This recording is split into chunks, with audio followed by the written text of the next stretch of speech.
Good evening, everybody.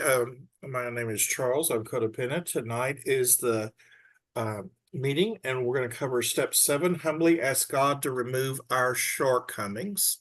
This meeting is being recorded. So I'm going to start out with step 7, humbly ask God to remove our shortcomings. The direction in this step is simple. It's not results oriented. We ask and then we let go. With the acceptance of a loving higher power in our lives, we become willing to make amends. We become willing to believe our shortcomings will be removed. By the time we get to step 7, we may have strong feelings about our shortcomings and our past behaviors. We realize that shortcomings have become a burden. In our self-will, we see reluctance to change has caused great harm to ourselves and others. We now humbly ask our higher power to remove them. Asking that shortcomings be removed may be scary. In childhoods, when we were vulnerable and admitted our imperfections, terrible things happen. Because of this history, it may never occur to us to allow others to be vulnerable and ask something of our higher power. We may still be making choices today based on our old survival behavior. In the past, we may have learned if it is to be, it's up to me, or never let anyone see you struggling. We may have believed we couldn't rely on anyone or anything except our abilities and strength. As recovering codependents, we ask our higher power to remove our shortcomings, including our fears, self-criticism, and perfectionism. We then let them go. If I could get somebody to volunteer to read the next section. I got it, no problem. Amazing codependent. Thank you, Mason. Work in step 7, we choose living, loving ourselves, and working on recovery program. We accept that we have shortcomings. We ask that our shortcomings be removed and become willing to trust in our higher power's timing. When we share at meetings, we gain clarity about our self-defeating behaviors. When others share, we find similarities in our patterns of codependency. Speaking the truth and asking that our shortcomings be removed increases our awareness that a higher power is present in our lives. We accept that we are not perfect. Sorry. Go ahead and continue, Mason. Thank you. Sure. We accept that we are not perfect, realizing the truth that our higher power can remove our shortcomings, and by ourselves, we can't. We learn to focus on what our higher power wants for us on a daily basis. And asking our higher power to remove our shortcomings, some of us seek out a peaceful or sacred place. Some may be drawn to nature or a place of worship or contemplation. With humility, we accept our higher power's plan for us. Thank you, Mason. If I could get another volunteer to continue reading.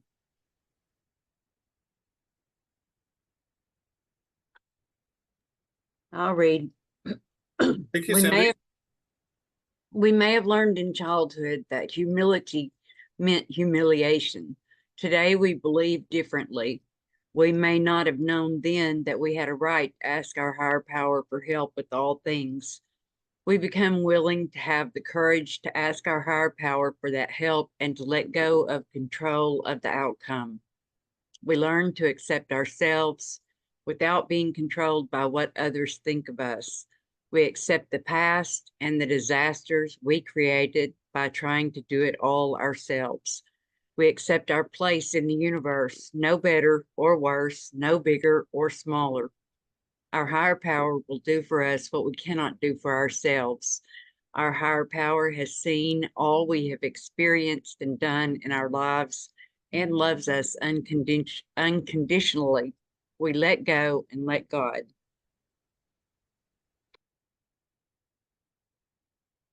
All right. Thank you, Cindy. So if you'll look on your screen right here, is some examples of shortcomings, or they also referred to as defects of character. And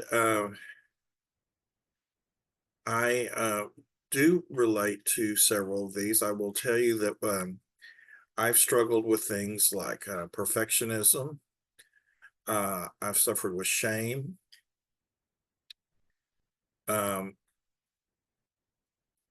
comparing myself to others.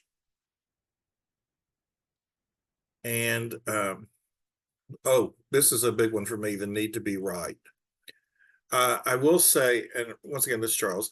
Um, I, early on in my recovery, I really struggled with the idea of character defects because for me, I never went into relationships wanting to harm somebody else. I thought what I was doing was actually helpful.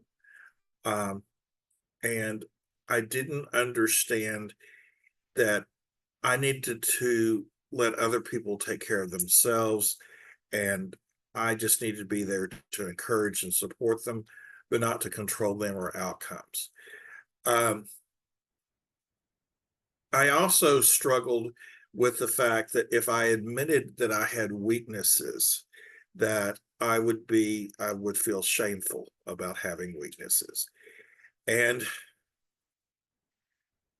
I think one of the biggest struggles I had was the term character defect, because to me, character defect means, once again, that I tried to do something that was um, intentionally a bad thing. And I did do bad things, but I didn't fully understand what some of these patterns would be that I was doing that were uh, self-destructive patterns. And admitting that I had character defects was really hard for me. As a matter of fact, for the longest, I didn't even call them character defects. I called them coping mechanisms, which I thought was a little bit more accurate phrase.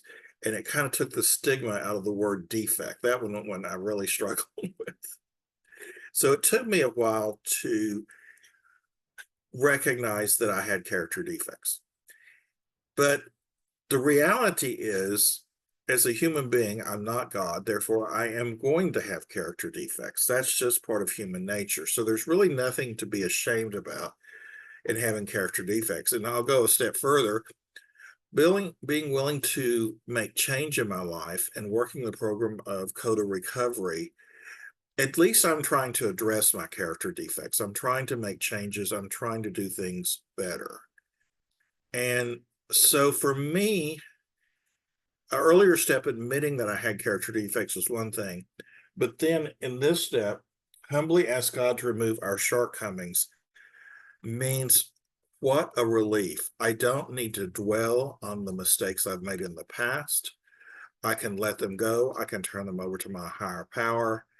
And I don't need to keep internalizing and focusing on things I did in the past. I've I've come to terms with the fact that I have shortcomings. I'm okay with that, and I'm working on them, and I'm turning it over to God for direction and help in dealing with these in a constructive way. So now, what a relief! I don't have to focus on those anymore. I don't have to uh, live in the past. I can live in the present and not worry about the things I've done in the past. Um, does anybody else have worked this step 7? And can you look at these examples of shortcomings, see if you relate to any of them and what you've learned from step 7? I'd like some volunteers.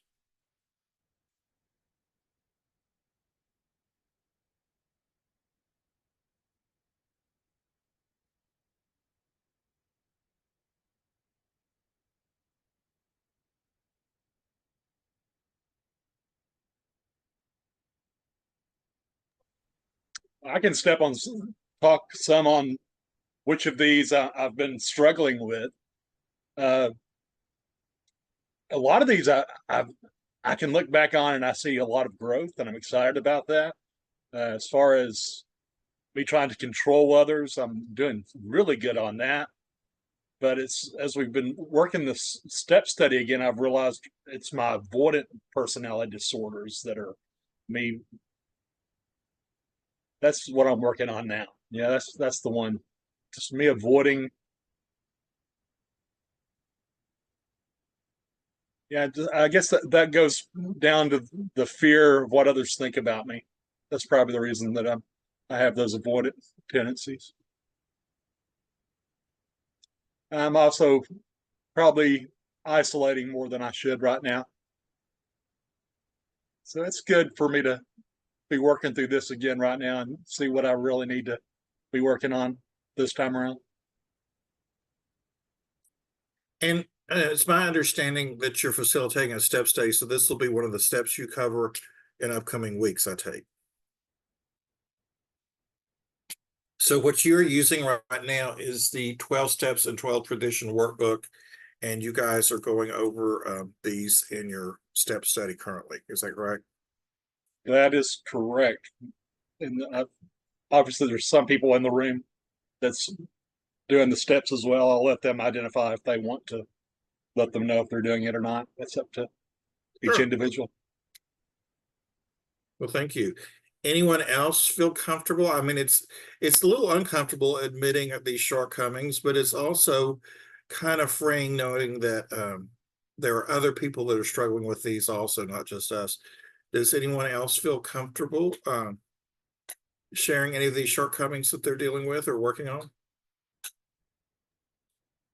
I'm Cindy and I can share. I'm in the step study also, but I had worked step 7 before, and I think one of the biggest things that I have seen growth from is always seeing myself as a victim. And it doesn't mean that I've not been victimized, because I have been victimized, but that doesn't make me a victim. It's like, like the pain that I've experienced doesn't make me bad. It's a thing that happened to me, not who I am. And I'm learning about not being a victim and not playing the role of a victim and not allowing people trying to hurt me to get in my brain and hurt me. I also am seriously having issues with isolation, but I'm going to Canada tomorrow. So I'm going to actually get out of my house and go somewhere and go to the retreat thing. So I'm excited about that. I always worry what people think of me, and I'm always afraid to say something because I'm going to say something wrong and people won't love me anymore. I hate to ask people to help me do anything because I need to do it myself. I don't want to be a failure. I want to be successful. And so the best way to be successful is don't even ask for help. Just do everything myself. And then they'll never know whether I'm doing it good or bad. But I definitely struggle with at least half of the things on this list. And it's a hard road to walk, but we can walk it. And I'm glad to be walking forward and not backwards right now. Well, thank you for sharing. So, we'll see, is there anyone else? We'll take one more person if anybody's willing to be a little bit vulnerable and talk about their shortcomings and what this step means, turning it over to their higher power. I'm happy to share, Charles. Well, thank you. So I think, yeah, I definitely recognize a bunch of these that either I've worked through or that I'm currently working through. I think fear of others' angers was one that when I was just picking through, I'm like, oh, yeah, definitely have that one. Trying to work through that one. My dad was a narcissist. I'm actually just exiting out of a fairly narcissistic relationship as well, which is positive but difficult. Really, I think that one got me into a lot of trouble, like, falling, for someone who has narcissism, and not really being able to stand up enough for myself and, over that fear of anger, because if there's a fear of anger, I relatively am working through like an abandonment wound as well. So if they're like angry, then they might abandon me, and then, you lose your like partner or your family or whatever that may be. So that one I definitely resonate with. The need to do everything for ourselves, that one for sure, definitely recognize that. Have a hard time like trusting that others will kind of step in as well, and that's like one that I'm really trying to work through with people that I do trust in my life. Inability to ask for help. Yep, definitely see that as well. So even when I was in this pretty toxic relationship, I wasn't asking for help and being really like truthful, what was actually happening in that. So like I've worked through and am working through that one very much so still. I think one that I thought was missing out of this was caretaking. I don't know. That's one that like relatively comes up in codependency a lot. So I was actually surprised it's not on here, but there's a bunch, unless I'm missing it. But I very much recognize that like I caretake for other people, and actually have like harmed them in that way too, because they're just used to me always stepping in and not being able to like look after themselves. So that's one that I'm like really aware of, that I'm really trying to kind of crack and work through that one to make sure that reap what you sow, and you need to be able to look after yourself. Thanks. Thank you for sharing. There is a prayer for the different steps. So step 7 is humbly ask God to remove our shortcomings. The step 7 prayer is, in this moment, I ask my higher power to remove all my shortcomings, relieving me of the burden of my past. In this moment, I place my hand in God's, trusting that the void I experience is being filled with my higher power's unconditional love for me and those in my life. Well, thank you for attending this step 7 presentation tonight.